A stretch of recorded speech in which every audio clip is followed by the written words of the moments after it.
Hello there, I'm Hayley Adams in for Esther Gitui-Hewitt. Welcome to Africa 54. Here is what's coming up. U.S. Secretary of State Antony Blinken holds talks with Arab officials to push for a ceasefire in Gaza. A new report reveals that Russia is seeking to increase its influence across Africa by using so-called regime survival packages. And a Ugandan-born resident of the U.S. state of Maryland eyes a congressional seat, hoping to help shape policy that also benefits African migrants. All this and much more on today's Africa 54.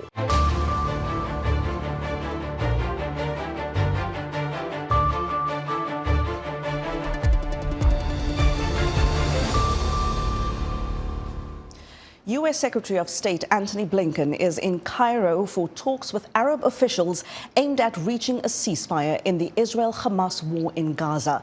Blinken met with Egyptian President Abdel Fattah al-Sisi. They're pursuing a 6-week pause in the fighting, as well as the release of all hostages kidnapped by Hamas. That's according to State Department spokesperson Matthew Miller.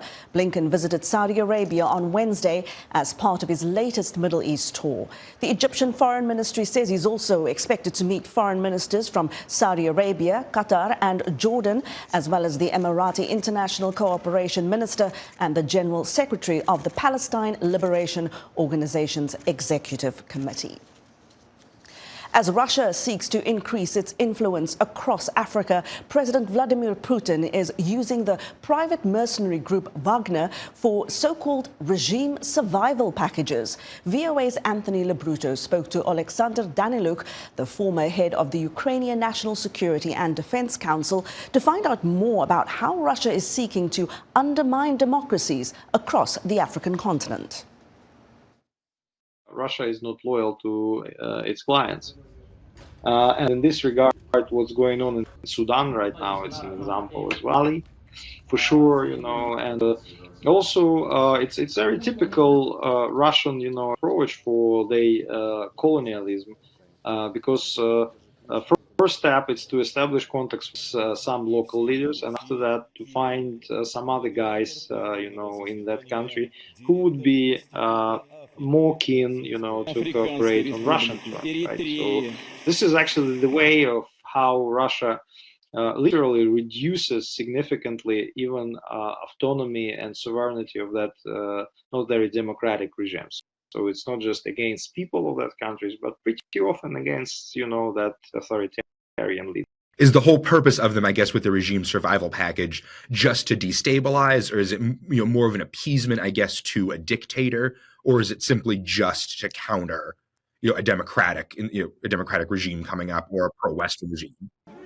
Well, it's like so all of that is a different problem in different parts of the political spectrum. I mean that it's not just some rebels or armed or things like extremists of different, or actually freedom fighters. It's also a serious economic problems. It's sometimes potential conflicts with neighbors, and the regime survival package. It's like all of the necessary tools, combined in one kit, and that's why what we as Wagner, it's usually just a group of mercenaries responsible for providing some military services. But in fact, Russia provides much more than that. And that was VOA's Anthony Lebruto speaking to Alexander Daniluk, former head of the Ukrainian National Security and Defense Council. Now, for more perspective on the Russia-Wagner-Africa connection, I'd like to welcome Alex Yanevsky. He's a journalist in VOA's Russia News Service. Alex, thank you so much for coming in and speaking to us. We're seeing all this reporting around how Wagner is rebranding. Help us understand what this group hopes to become or turn into. It's going from what to what? Hayley, thank you for having me. As we know, before, Russia has a plausible deniability when they have been using Wagner Group in Africa and, broadly speaking, Global South. But right now it looks like the name for the group would be a expeditionary corps. And what we've seen in the media and by reports that right now the Russian military intelligence personnel will be running it. I'm talking about Mr. Averyanov. He's allegedly is behind. He works for Russian military intelligence department that specializing in killing other people and destabilization in different countries. And back to your question, it looks like that Russia is just making its posture in global south more vivid and more strong. Well, the name, I mean, there used to be the Wagner name recognition, which a little bit of that goes away now. But we were talking about these regime survival packages. What is the Kremlin's long-term strategy here in Africa? And have you seen them employ similar tactics in other countries and other regions? Right. So Mr. Averyanov, when he became running previously known Wagner Group. So he first went to Libya, then Burkina Faso, then Central African Republic, then Mali, then Niger. So, and he have been talking to the people over there. And it looks like based on the experts such as Jack Watling from the Royal United Services Institute, Russia is trying to get control over the resources that Global South has. And that becomes a problem in respect to that Russia is using in its information warfare that Global South, has to deal with colonial countries such as France, Great Britain, and so on. But as experts are saying, Russia actually doing, by using Wagner, the same what those colonial countries have been doing to the South Global by, containing the regimes and then getting access to the natural resources that Global South is so rich of. There is a lot of talk about the recolonization of Africa. A final question here. We've got just about a minute for this. What is at stake for African countries where Russia is seeking to gain influence? I mean, Putin's always had this sort of shadowy behind-the-scenes posture, but can we expect him to become more overt?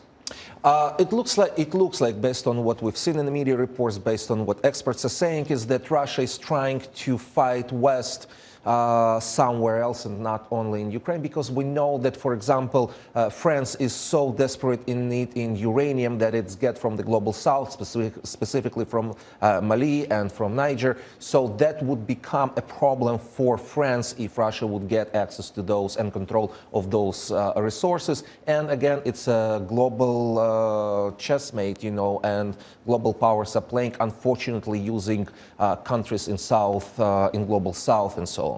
Well, the clamoring for Africa's resources continues. But Alex Yalevsky, thank you so much for joining us. Alex is a journalist in VOA's Russia service. Moving to the Democratic Republic of Congo, which has recently reinstated the death penalty after more than a 2-decade-long moratorium. Justice Ministry officials say the decision was made as authorities struggled to curb violence and militant attacks. To provide more perspective on the issue, Ziandulu Malegwa, an attorney and former spokesperson for President Joseph Kabila, spoke to VOA's Paul Ndio.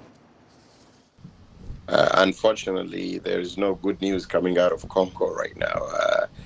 There seems to be a lot of confusion. The government has brought back the death penalty, which is a tragedy for the country. It's setting us back years.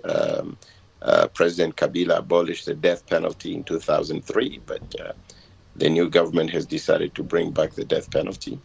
The second big issue in the news in the Congo is the harassment of the twin sister of President Kabila, Miss Janet Kabila, who is the president of the Laurent Désiré Kabila Foundation. There are some allegations of corruption and stuff, and therefore that she's not immune from being prosecuted by the state. Your response to that? My response to this is nothing to do with corruption, and she's not corrupt because she has no power. But there are people who say that despite her not being in office or any political office, she still wields a lot of power. The fact that she's directly connected to the former president, they have resources at their disposal.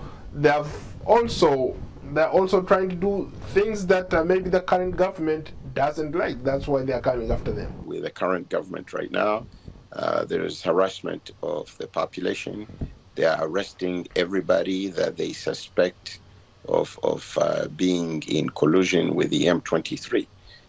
They are arresting every human being that did nothing. Without any investigation, people are being put in jails. So they're in trouble. And so they are looking for some form of destruction. There is a resurgence of this M23 current regime. So, they have to find a way to distract people. You talked about the resurgence of M23. What could be the reason behind this resurgence? We've seen them take new sorts of territory. Many people so many times try to show that the Rwandan army, which is actually fighting in Congo, is invincible. This is not true. We have an army right now that is competent enough, but is not taken care of. They got their hands tied. The level of corruption, money that is meant to be sent to soldiers is not getting to them. So the big problem here is that the army, the M23 has nobody in front of them. Rwanda has categorically denied those allegations that they don't have any troops fighting in the DRC.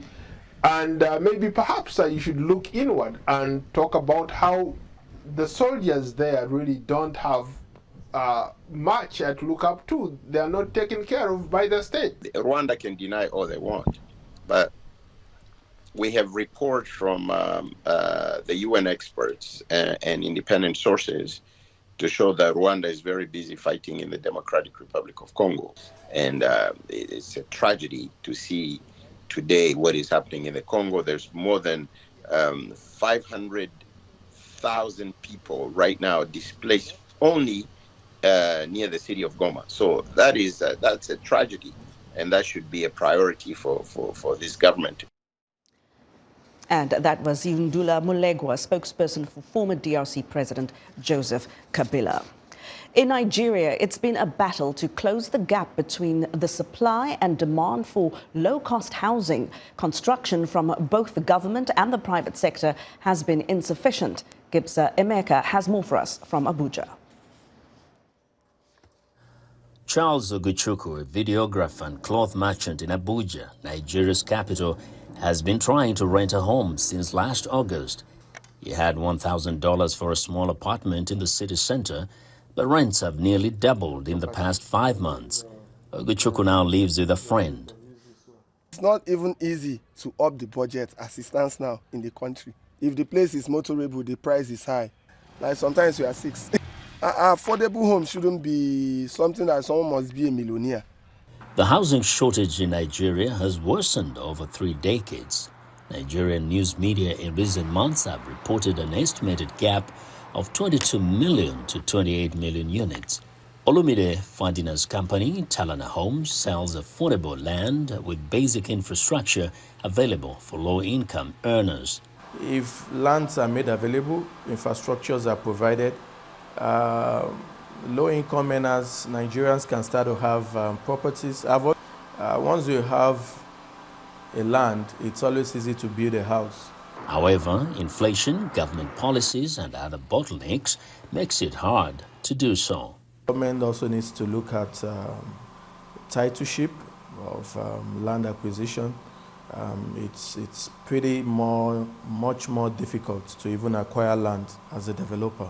The high cost of building material, construction materials too, is a problem. Because if the land titles are there, it's easier for us to create or mitigate these gaps. In September 2023, Nigeria rolled out a low-cost housing program to build 7,000 homes across 7 states. And in February, the government launched a renewed Hope Cities and Estates, a mass housing program to build 50,000 homes this year. Toye Eniola with the Association of Housing Corporations loads the initiative, but has concerns. It's one thing to flag off a project. It's another thing to ensure that it is successful.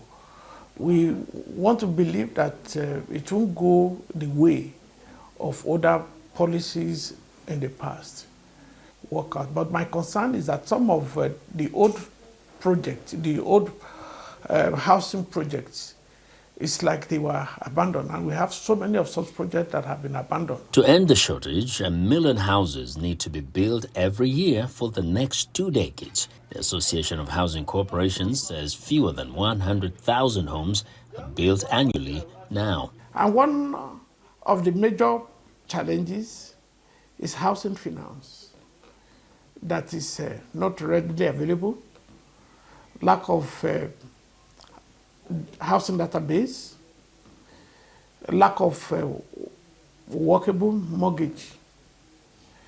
If we don't look critically at all these issues, we are not going anywhere. Developers are not having enough support from government. Even the state housing corporations are not funded. Do we have rental houses? No. Industry stakeholders are calling for a review of foreclosure laws and recommend that the nation adopt innovations used in other countries to grow the sector. For Gibson Emeka in Abuja, Nigeria, I'm Vincent Makori, VOA News. Well, still ahead here on Africa 54, Africans in the U.S. seek elected office. We'll take a closer look after the break.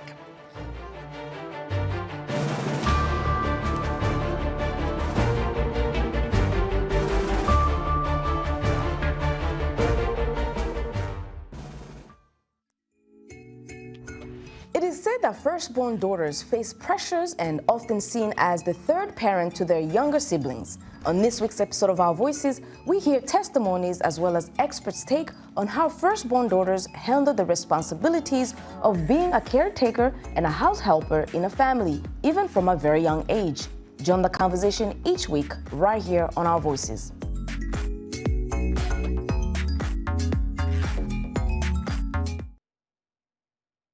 You're watching VOA's Red Carpet. My name is Jackson Vunganyi. Thank you so much for joining us each week right here on Red Carpet. We bring you the latest in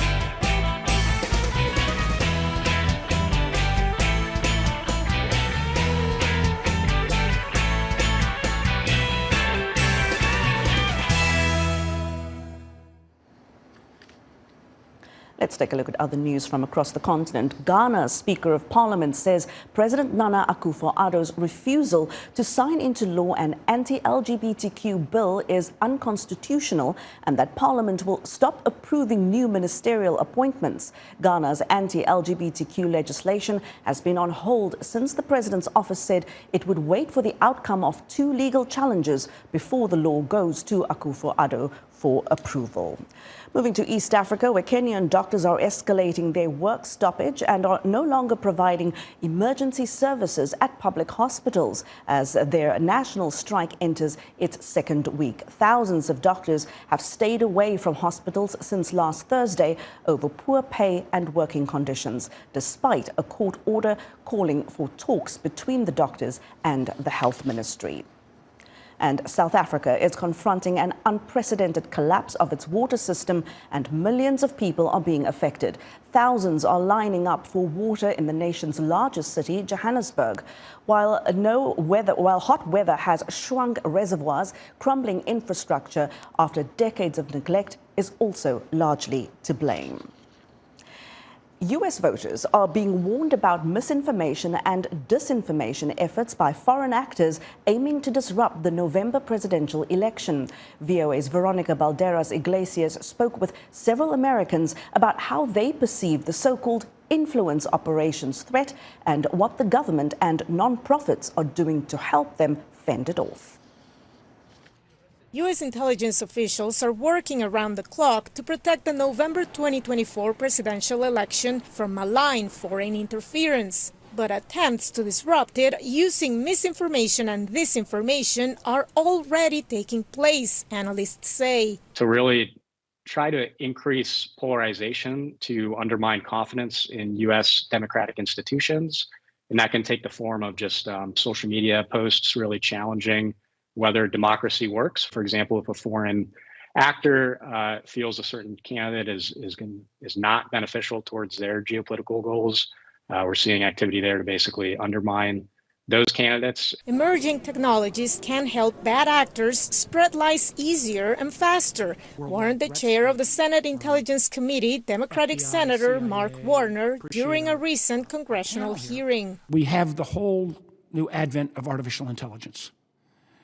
AI brings at a scale and speed tools to interfere, misinform, disinform. I feel it's critically important that we do a better job in a bipartisan fashion of educating the American public that this problem has not gone away. U.S. voters interviewed by VOA said they are aware of the threat, but acknowledged the challenges for individuals to discern truth from lies, particularly on social media. They can use AI software in order to actually, disorient or, definitely change what a person is actually saying. It's very difficult because oftentimes listeners aren't what you call critical thinkers, and they just believe what they hear on a particular platform. Opinions vary among voters about how to tackle the challenge. I think that there needs to be an independent party involved that can verify this information, because otherwise we're left in trusting these people or these platforms to provide us with accurate information. I'm not sure anything can be done about it without really heavily censoring the internet and things like that. So I think it, falls on the individual to be an informed voter as well. There are efforts underway to empower voters to fight misinformation and disinformation. The U.S. Cybersecurity and Infrastructure Security Agency told VOA in a statement that it designed the webpage Rumor versus Reality, where reliable information about the U.S. elections can be found. The nonprofit News Literacy Project also has several resources available to help voters discern fact from fiction. The number one tactic of propagandists and other bad actors online who spread falsehoods and misleading information is to appeal to your emotions. So if you see something that you think is outrageous, that makes you fearful, it's always a good idea to just take a pause and ask yourself a few questions if there's any real evidence that the claim is true. FBI Director Christopher Wray is among high-level officials who have addressed Congress on the issue. He says a more discerning public, combined with interagency and private sector efforts, will be essential to combat the misinformation and disinformation that aim to disrupt the November general election. Veronica Valderas Iglesias, VOA News, Falls Church, Virginia. Studies show that Africans are one of the fastest growing immigrant groups in America. Many are turning to politics as they navigate the complexities of a new society while seeking representation in local and national politics. Quincy Baribe, a Ugandan-born Maryland-based healthcare CEO, is running in the local primary elections. She hopes to represent her constituency in Congress. She spoke with VOA's Jackson Mvunganye about her congressional district. We have to educate ourselves 100%. It's not easy. It's a very, very, very challenging journey. And also what it takes is a lot. You have to raise money. You have to be able to get your name out there. Just the fact that I'm saying these things, they don't seem easy like I'm saying them. Most of the immigrants are not involved. We need to get involved. You don't have, people run grassroots campaigns. We're running a grassroots campaign. We're going out door knocking, raising $5, $10. I think everybody or every immigrant out there could raise $5. We will be able to make a difference where all our voices are heard, because this is home. America is home. America is educating our children. America is where our homes are. And if we start having the analogy that we also have to care about the issues, policies are passed every single time, and we do not vote on those policies. We don't go out there to advocate for these bills being passed. So it's very important, though it's not an easy journey, but no one says you cannot do it. Have you seen an increase of African immigrants in the U.S., joining politics in the last couple of years? What are some of the things that are pushing them? Yeah, actually, we've from prior, if I would compare from 2000 when I ran for office in 2017, the number was very low, but now we're having, more immigrants included. I think we've been squeezed up from the policies. I think now some of people are starting to realize just small issues like childcare, where now people are now educated, saying if you do not really go out there and try to vote for a bill that has to do with childcare, you're going to either be with your kids at home, and you won't be able, if you don't have someone to stay with the kids, you can't have to pay childcare $400 a week. And if you have 3 children, figure out $400 per child, what you're going to do. So we're now starting to realize that, hey, but it's going to take us a while. I'm just saying some of them. And those that are really involved are the ones that either have taken a step to really involve themselves in politics, or are trying to run, or are trying to help an elected official get into office, or they're trying to help someone on their campaign. So, but we still have a lot to do. Now, you said, again, going back to the theme of International Women's History Month. Yes. Any African women that are African politicians or people that inspire you or inspired you? I mean, I don't know if I'm excused to know. I'm going to speak about one person that is not a politician. I have speak about my mom. And the reason why is, for me, being a leader, you don't have to really be in politics. People are different leaders, and being a leader is to have that care, that inner humanity that you are going to change someone else's life. So I would talk about people like my mom, who have built a school for children in the village. Do not have the resources, but they are trying to do it from their own resources. So to me, that's encouraging. And that was Quincy Baribe, a Ugandan-born, Maryland-based healthcare CEO, speaking to Jackson Mvunganye. And that's how we wrap things up today. Be sure to watch Africa 54 on our website at voaafrica.com. From all of us here in Washington, thank you for watching. We'll see you next time. Until then, goodbye.